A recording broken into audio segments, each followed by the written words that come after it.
Hello बोला. मामा कुठे आहेत तुम्ही? काय नाही इकडे आलतो रानात बारा द्यायला. अहो काय मामा तुम्ही तुमची पोरगी दिली राव, मला जगणं मुश्किल केलंय तिने. अहो काय झालं एवढं? अहो काय आता कुठं जावं का निघून असं झालंय भाऊ, मला खायला प्यायला नाही राव, सकाळपासून मला विचारेन सुद्धा. जेवाय दे मला तर स्वयंपाक नाही केला, आणि काय राव असं असतंय होय कुठं? एवढं काय झालं काय पण नेमकं तुमचं? तुम्हाला हे काय फोनवर सांगायची गोष्ट आहे का तुम्ही? सकाळ सकाळ रानात निघून आलो मी, वैताग मी कुठं तर निघून जाईन बरं का. अहो, एवढं तुम्ही डोक्यात राग नका घालून घेऊ. थांबा आलो मी तिकडे. ही काय राव राडा नुसतं माझ्या मागं लावून ठेवलाय तुम्ही. नाही थांबा तुम्ही ना काळजी करून आलो मी. सांगतो. या लवकर बरं. आलो. काय बाची बुवा? हा काय झाले? काय मामा राव जगणं मुश्किल केलंय, काय रडू का काय असंच झालंय मला. आपण एवढं काय वैतागायला झालं तुम्हाला? अहो, तुमची पोरगी तुम्हाला माहित नाही कशी आहे. हे बघा आता ती आमची पोरगी नाही राहिली, तुमची बायको झाली. तेव्हा तुम्ही सांभाळून. अहो आम्ही सांभाळून घेतोय आतापर्यंत, पण छोट्या कारणावर रुसायचं राव. सकाळपासून खायला नाही, स्वयंपाक नाही केला अजून. मग काय करायचं, मी कुठं जायचं निघून? येऊ का तुमच्या घरी जेवायला? आमच्या घरी कधी या, आम्ही काय नाही म्हणलोय का? अहो पण कारण काय? फिरायला जायचंय. मग जायचं आपली समजूत काढाय घेऊन कुठंतरी. अहो सगळं खरं आहे हो मामा, पण ह्याच्यावर रुसायचं काय कारण आहे का सांगा बरं? का जेवायला बी बनवायचं नाही?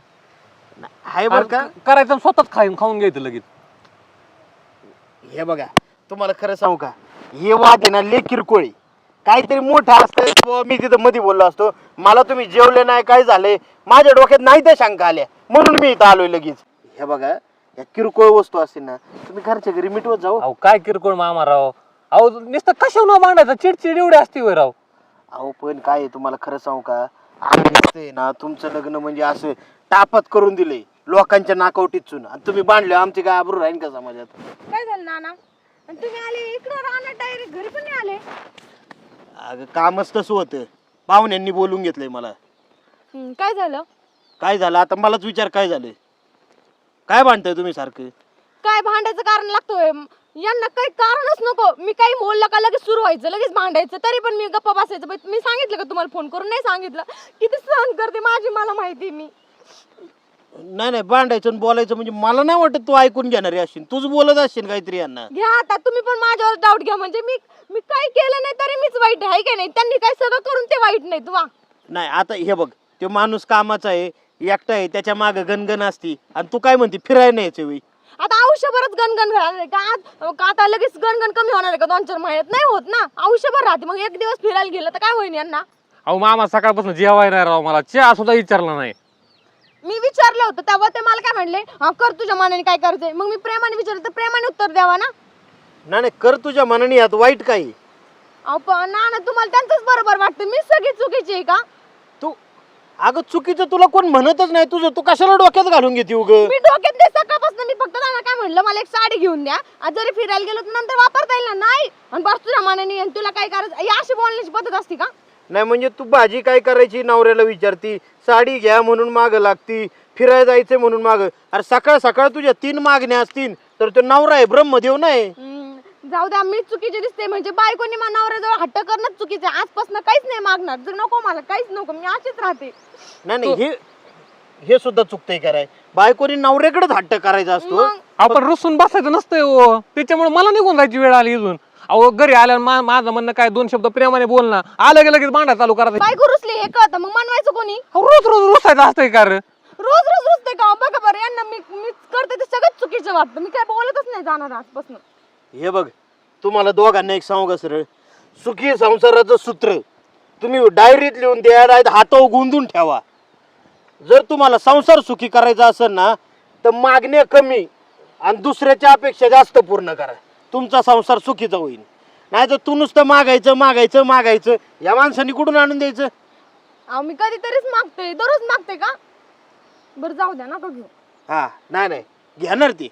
हे बघ जावई तो आता झालाय, माझा भाचा लहानपणापासून आहे, मी ओळखतो. पोरगा कर्तबगार आहे म्हणून तुला दिली मी या घरात. तो सगळ्या हाऊसमौज पुऱ्या करणार, पण त्याला थोडा वेळ दे. नुसतं चिकट आहेत. पैसे जरी आले ना तरी म्हणलं बरं ठीक आहे, थोडेसे साईडला ठेवा, काहीतरी घेऊ. नाही अजिबात नाही, मला नंतरच्या कामाला लागतील. काही काम नसलं तरी ठेवीत येतं. त्याला चिकट नाही म्हणत, त्याला संसारिक माणूस म्हणतात. तुझा नवरा संसारी आहे, तुला अभिमान वाटला पाहिजे त्याचा. काय हे बघ करतोय तुझ्यासाठी, कोणासाठी करतोय तुम्ही हे सगळं? सगळं त्याच्याशीच चाललंय. मग माझ्यासाठी एक गोष्ट नको घ्यायला. आता अख्खं तुझ्यासाठीच करतोय, अजून काय घ्यायला लावती त्याला? का बायको करायला लावती अजून एक? तुझं काय सांगता येत नाही हट्टाचं, तू बी करायला बसली त्याच्याकडे. आता हा हट्ट करेल का मी ना? काय तुम्ही पण बरं चला आता, हे बघा काय आहे, तुम्ही शेवटी बारीक पोर आहे, तुम्ही भांडला ना किती तरी आम्हाला बरं वाटतं. अहो या भांडणात बी मजा असती, त्यात बी सुख शोधायचं असतं. जावा आता, लागा स्वयंपाकाच्या तयारीला, येतो आम्ही रानातून फिरून जरा. काय हा ठीक आहे. आणि परत भांडणार का आता? त्यांना पण सांगा नाही भांडणार. हा आता तरी विचार कोणती भाजी करू. कोणती? बघितलं का असे, अहो ती किती भांडली ना, तिच्या मनात काय नसते, तुम्ही थोडं समजून घेत जा. समजूत काढाय तुम्हालाच यावं लागणार आहे. ती माझं काही ऐकत नाही.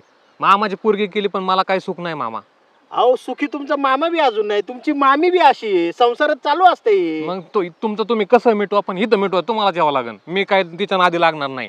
अहो चालते, काही हरकत नाही, मला भाच्याच्या दारात यायला काही लाज वाटत नाही. तुम्ही आला तुम्हाला मटण खाऊ घालीन, पण नको तिच्या नादी नाही लागत मी. बरं भावा चालते, सुधरण ती हळूहळू, तिला कळायला लागेल घरादाराचं. नवीन लग्न झालं ना तुमचं.